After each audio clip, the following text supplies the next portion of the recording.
it's a mixed room in terms of experience, so it's very hard to know where to pitch it. So if you want me to go into more detail about anything, just let me know. If you've got any questions, shout out while we're going through, rather than waiting till the end, and then we can make it kind of more useful for you guys.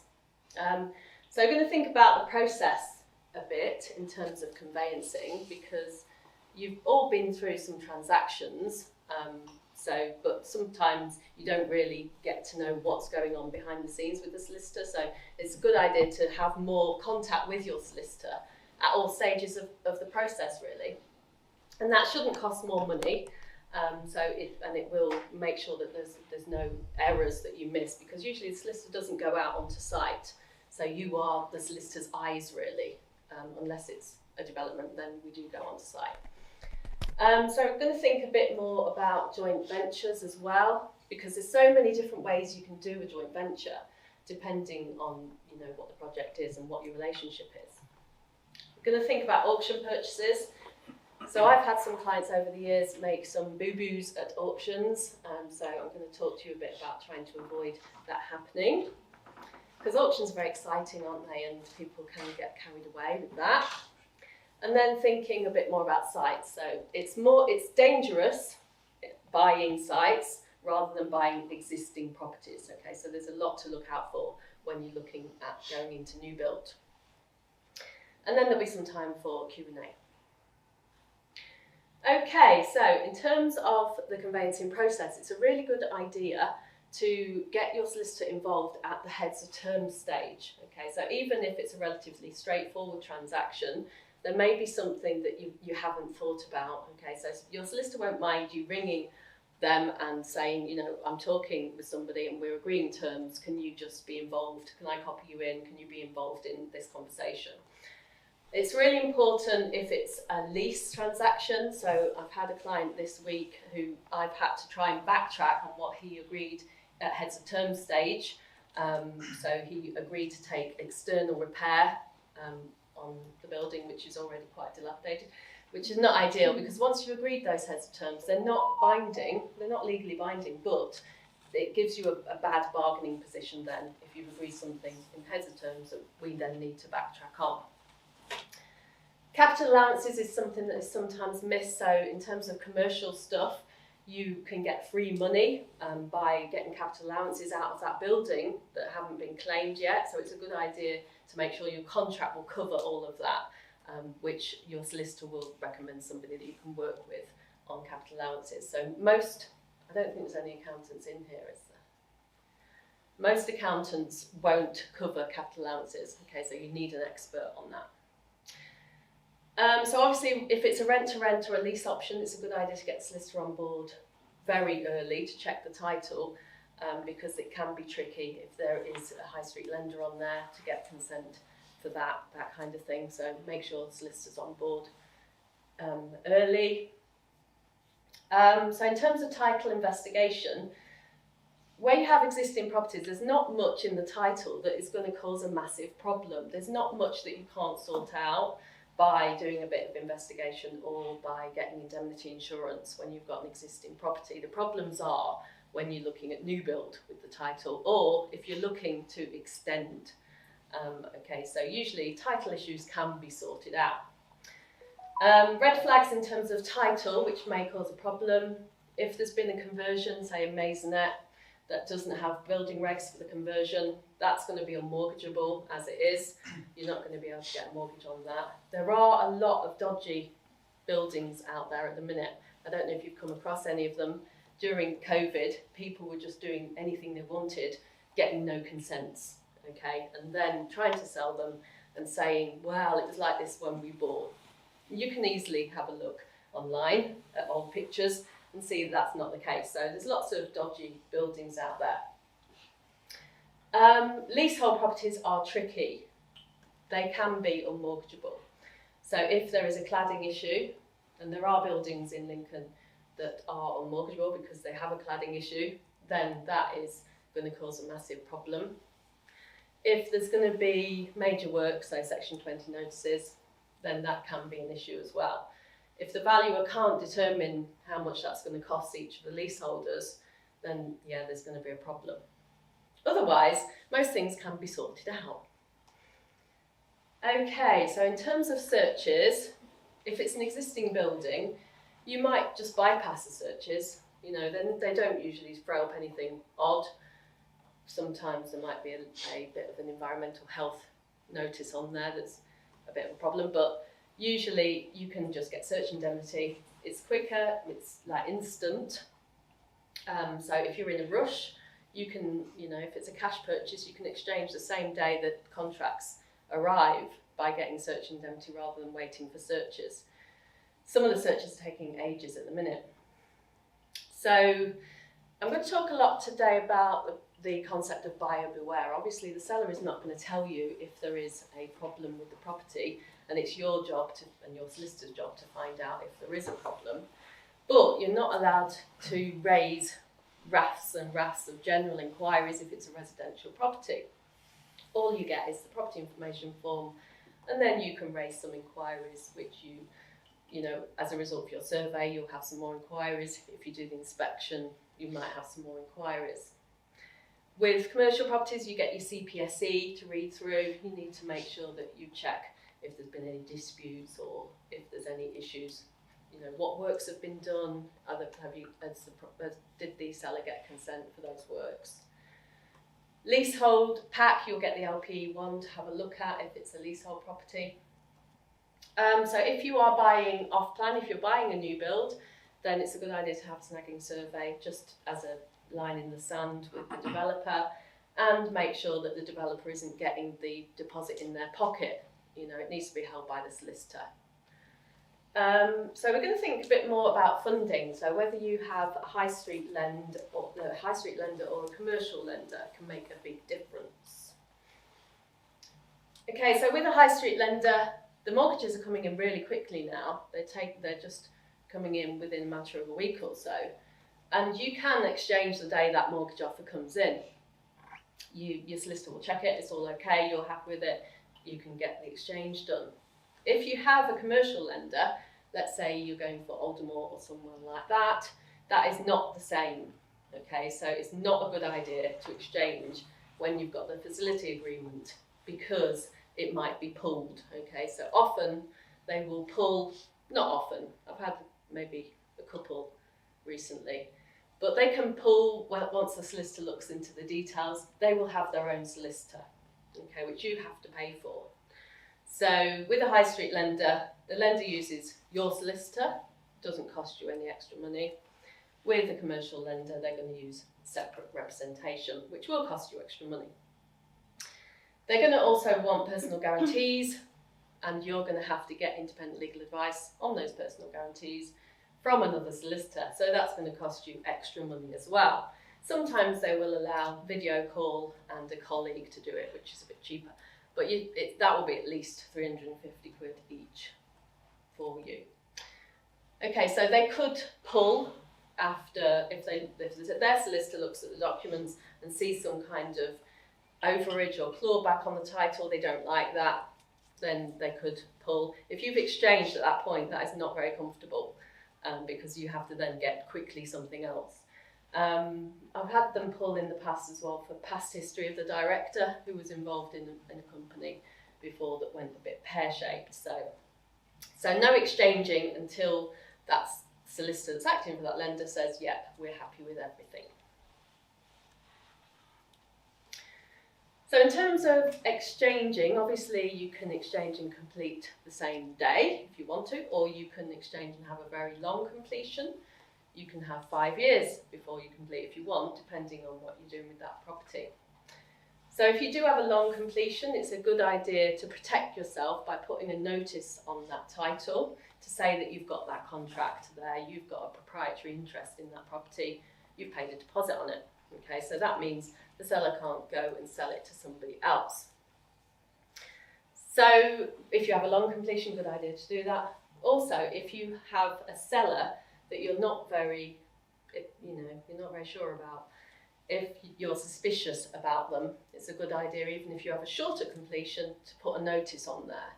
So I did have a situation where we had a short completion, but the seller actually sold the property to somebody else, even though my client had bought that property and had exchanged on it, because it was a distressed seller.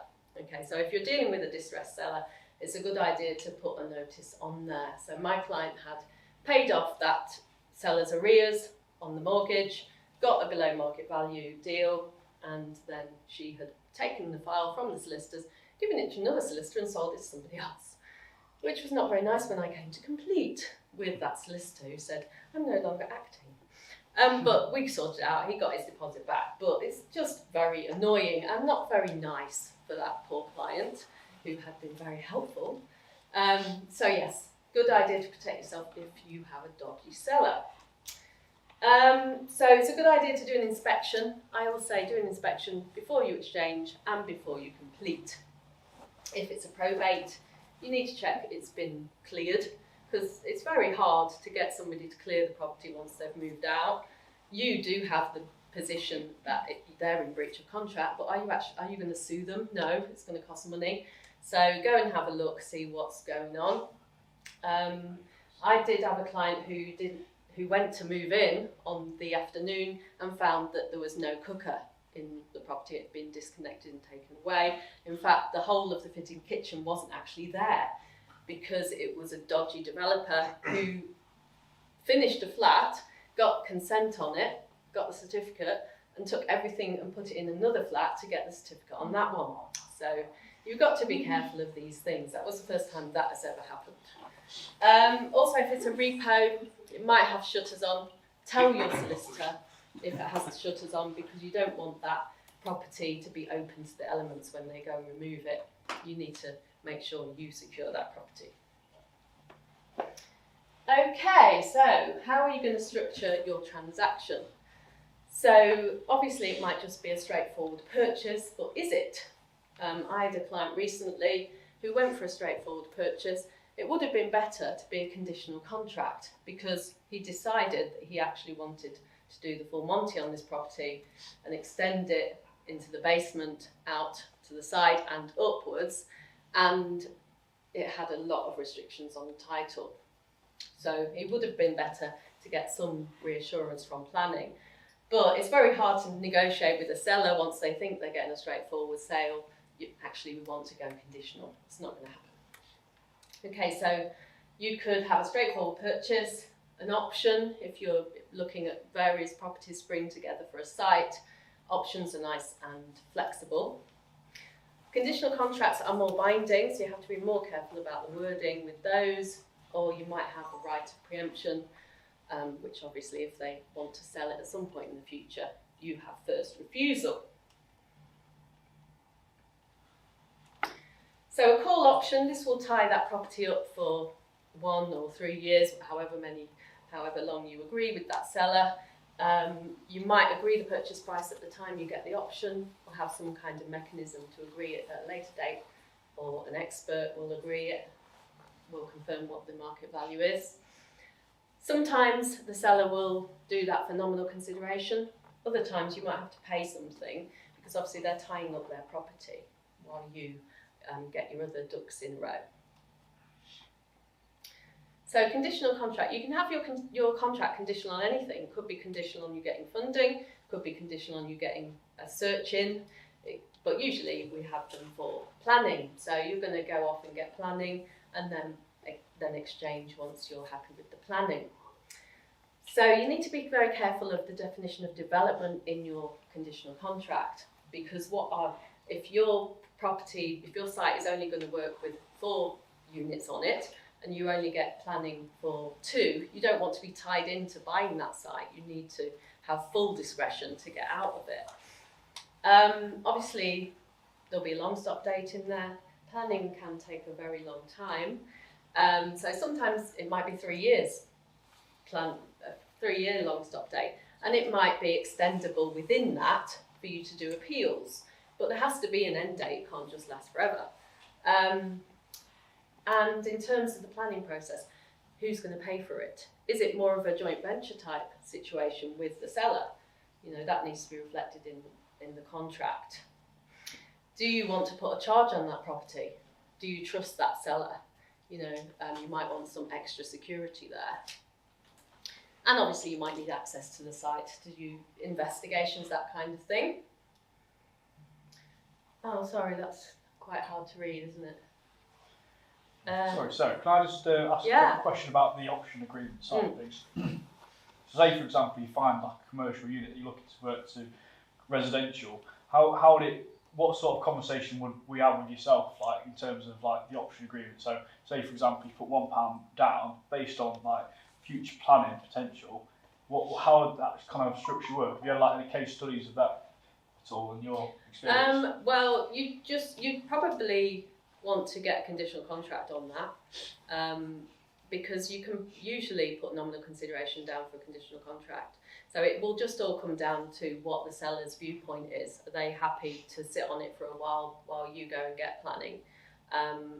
But I mean, options are preferable in terms of the fact that they're very flexible. You can just walk away. But obviously you are investing money getting planning. So yeah, it's a good idea just to speak to the solicitor and bring them on board in terms of talking to the agent if it's on the market, or when you're talking direct to the seller.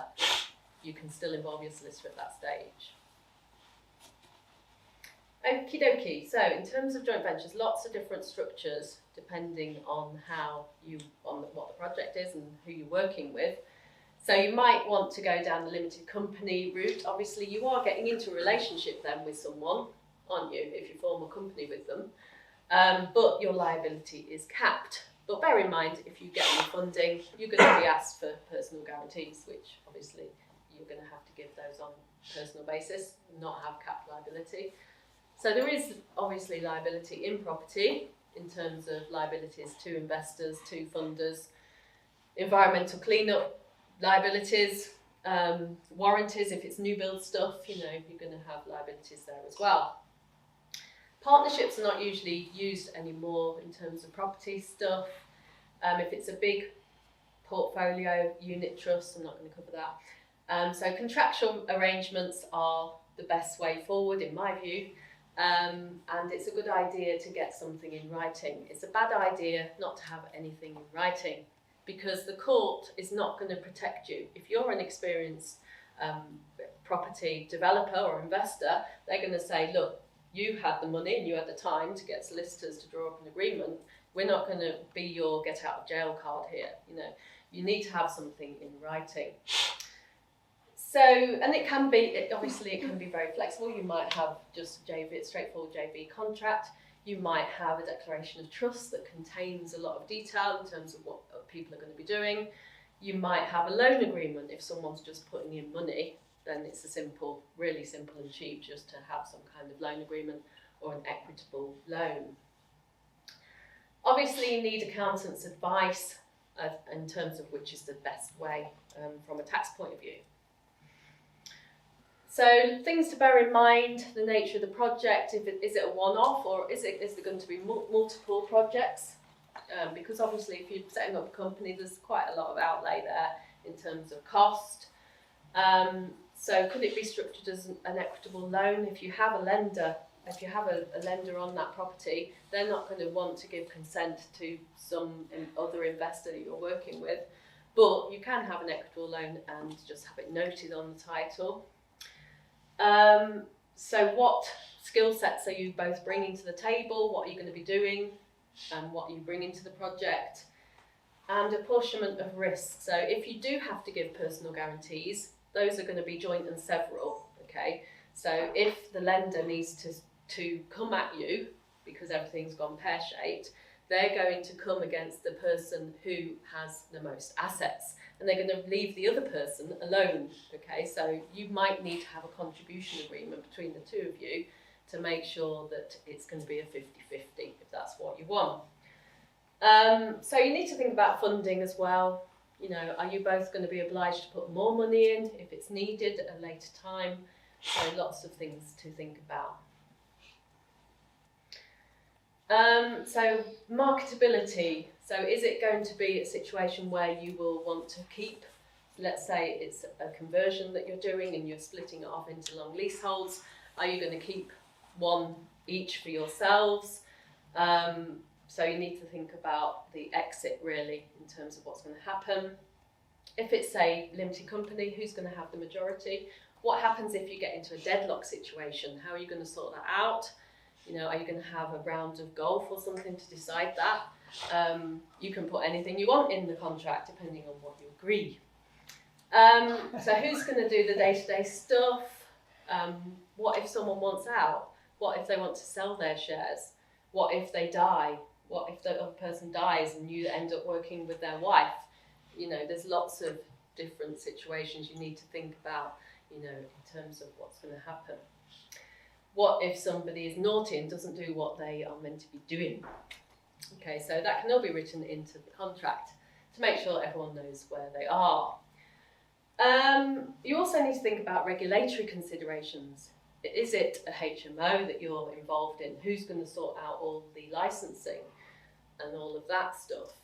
Or what you're doing, is it actually a breach of regulations in itself? You know, if you're collecting lots of bits of money from lots of different investors to go into one property project, then that is a regulated activity that you should not be doing unless you are regulated, because it could be classed as a collective investment scheme. Are you doing a sale and rent back with a resi property? That is not allowed. You have to be regulated to do sale and rent back unless it's commercial, then you can do it.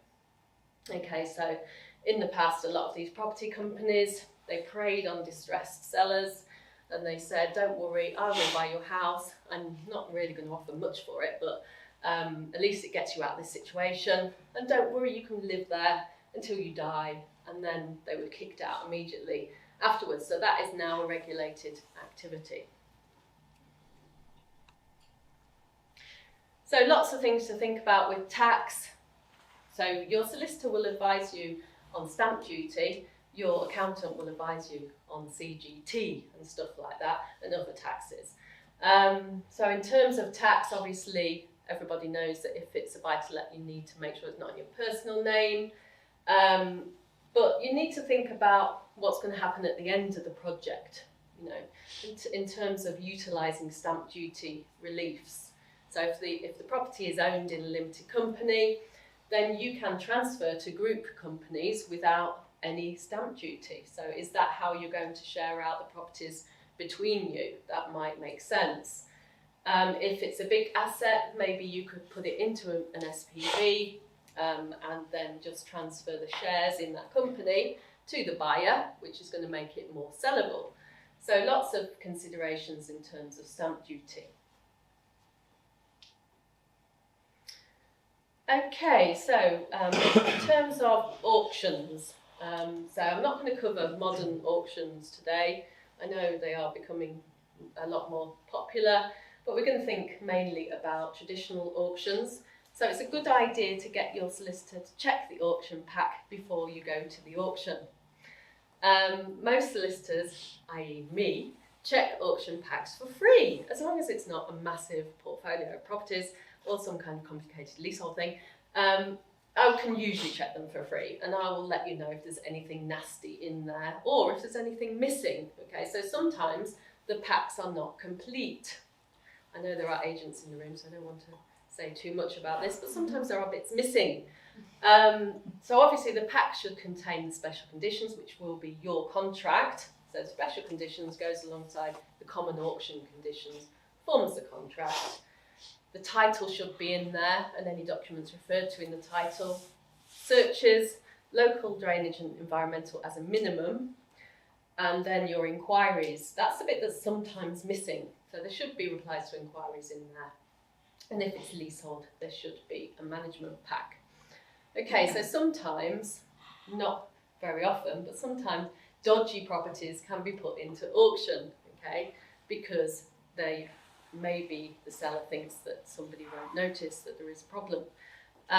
So I've had clients, one client comes to mind who bought property at auction, sent me the auction pack after he'd bought it, not before, which was not ideal, but in that auction pack, it was a very short lease, okay, so the lease was about 60 years, it was a London property, and it needed extending because it was unmortgageable at the moment. And in the pack, there was an offer to the landlord from the tenant to extend the lease for about 10 grand. So my client looked at it and thought, well, that's reasonable. But the timing of the auction happened before the response had come back. And the response came back after he was committed, and it was about 90 grand. So he was still happy to go ahead with it, but it was a bit of a boo-boo. Okay, so you need to make sure that the pack is checked before you commit. The seller is not going to point out anything dodgy with the property, but the courts have actually been quite supportive in terms of auction issues. So in SPS Groundworks, I feel like I'm back at uni now talking about a case. SPS Groundworks, the court said that there should have been more warning to the buyer about the issue with the property where there was an overage on the title. It just said that the buyer should read the auction pack, didn't point that out, and the court thought that actually the seller should have gone further there. So another kind of hit against the principle of buyer beware is the changes that are coming in terms of what estate agents and letting agents should be doing. So since 2023, estate agents and letting agents should have been observing these new recommendations, which are policed by trading standards, where all material information is given to the buyer.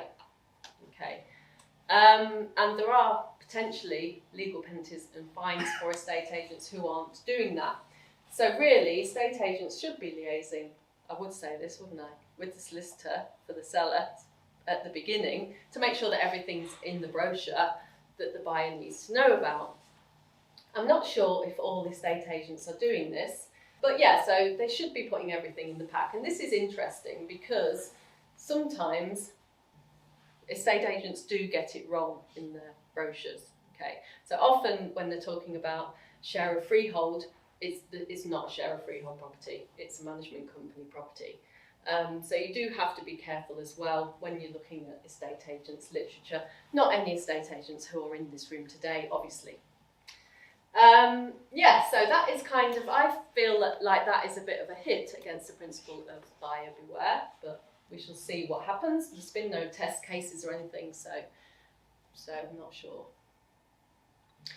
Okay, so in terms of sites, so is anybody looking at going into new build? I think I spoke to some people who were thinking about it yet.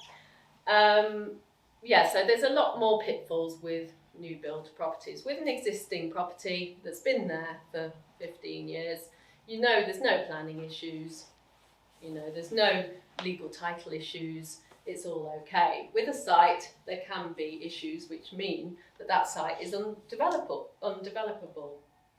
There are sites in Lincoln, I'm not going to say that word again, there are sites in Lincoln that are that, so you have to be careful. If it's a split, a garden split or something like that, or you need to make sure it's pegged. Has it been pegged out on the floor? Has a surveyor checked that plan to make sure that you're not going to get the plan back from the land registry and find out you actually haven't got as much as you expected? So it needs to be pegged out. So take your solicitor on a site visit so that they can see exactly what's going on the site and look at the title plans and the deeds while they're there. In terms of highway, obviously you need to make sure that the property, there's no man's land between the property and the adopted highway. Utilities, it's a good idea. A lot of people skip the utility search because it is quite pricey. But if you're going to go for funding at a later date, they're going to want to see the utilities. And it takes ages. So it's a good idea to get the utilities search done at an early stage to check where everything is, and to check whether you need a build over agreement, that if there's some kind of public sewer, that kind of thing. Restrictive covenants. So you need to be careful about restrictive covenants. So needing somebody's consent or any kind of restriction on your site. You can't always get indemnity before you develop, because no insurer is going to want to insure that and indemnify that risk until you've been through planning. Okay, so that is tricky. But as well as the written covenants in there, you need to be careful about prescriptive ones as well. Okay, so easements that have been in place for over 20 years. If someone's had a window looking over the site, they have then got prescriptive rights over that site of light and air. So you can have a right of light and air survey to check whether there's any issues, and then you can negotiate with those parties to get a release. They're going to want some money, or you can sometimes get indemnity for that as well. Is there anything physically on the site that suggests someone has a right over it? Is there a gate going into the neighbour's property? Is there evidence of a public footpath? Okay, so all of that you can see from inspection. Are there any ground issues? You might have to have some kind of ground investigation.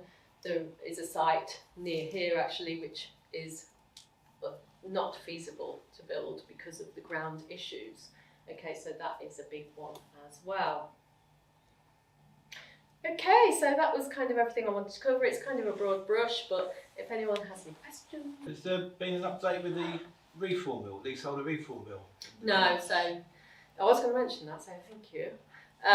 Yeah, so it's going to become easier to extend short-term leases. Okay, so it's a good idea, if you see any short-term leases, to buy them now at this stage, because it's going to be cheaper to extend them soon. We don't know when, but at some point it will be cheaper. You won't have to pay the landlord's costs, you won't have to pay valuation, that kind of thing. It's going to be very tenant-minded. Okay, so any short-term leases, it's a good idea to buy them. Yeah, because that's one thing we're looking into, and yeah, there have been spurious numbers what it could be, whether it be 5k to extend to the 999 years for, you know, looking at 40, 50 year sleep, and with the tree become the common hold and all that. Yeah. So is that, can you share a little bit? Yeah, so this is very scary for solicitors because we don't like change, but leasehold is going to disappear completely, and everybody is going to have to learn what common hold means, which nobody has ever learnt it, because there's practically about 10 properties in the UK that are common hold. Okay, so yeah, leasehold bye-bye. And I've always said I love leases, so they're going, I know, sad.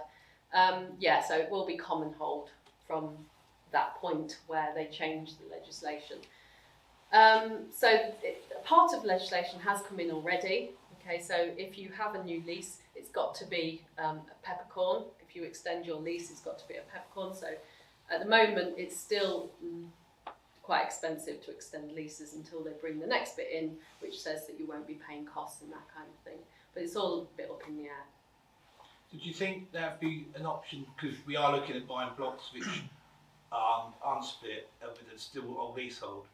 Buy it on an option, and then put an option agreement in it, a condition in it to say we won't go complete until the new the leasehold.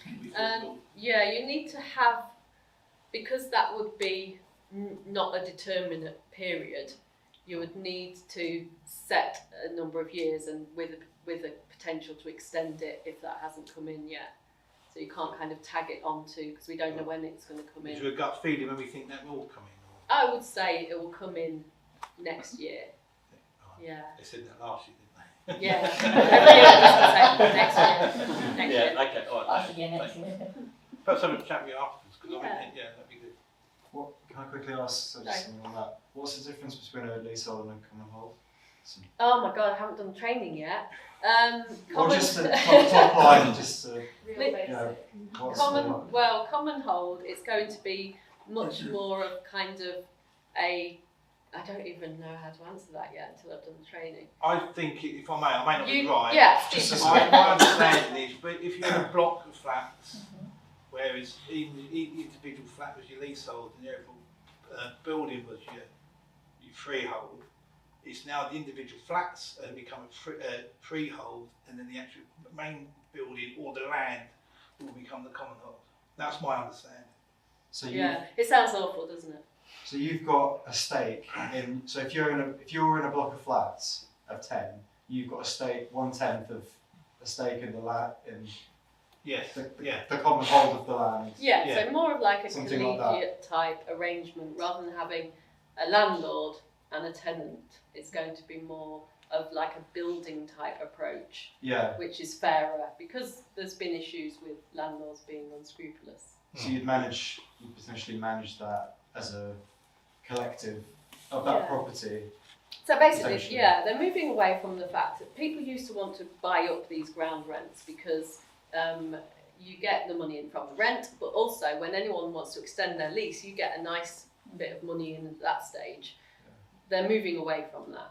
Okay, so, and obviously there are some developers who took the P and they used to do leasehold houses and things like that and double the rent. So that's not going to be able to happen anymore. It's going to be peppercorn rents and tenants protected really. What's a peppercorn rent? Just nothing, no rent. I was it wasn't a technical term. No, yeah, it's Sorry. peppercorn. Sorry. Yeah. What we're finding at local council at the moment, because of the 5-year land supply and so many new houses being expected to be brought forward, is that developments that wouldn't normally have been allowed are now coming out of everywhere that you wouldn't normally allow. Are you finding that yourself, that applications you may have had refused in the past, you're now pulling out, but actually, let's have a go at this because we know that council isn't meeting the 5-year land supply on houses? No, I've not seen that. No. I've got clients that are just stuck in planning at the moment, and I had a refusal last week, and it's such a shame because my client is desperate to develop, and the seller wants to develop. Yeah, so still tricky with planning. Yeah, still. I'll have a chat with you afterwards. Mm-hmm. Sorry, behind you. I I can't see anybody's name, but It's Marcus, mine's on the floor. Ah. So it's not it was mainly to do with sort of the leasehold thing. With the commonhold thing, the way I've read it is it's a bit like a co-op board in America. So in America they have a co-op board which sort of manages the property, but all the flats I think own a stake in the freehold or the title. yeah. And second part was, have you seen anything in the leasehold? So I own a few properties that are freeholder is the local authority. Is there anything you've seen that may remove that from the sort of legal framework as sort of an exclusion, being that it's a government body, or is it just fair game what we think of any sort of freeholder? No, so I think that will just be as it is. So it will just basically be you can't have any new leases. So anything that's already there will be as it is. Anything that gets extended will be cheaper and have no rent.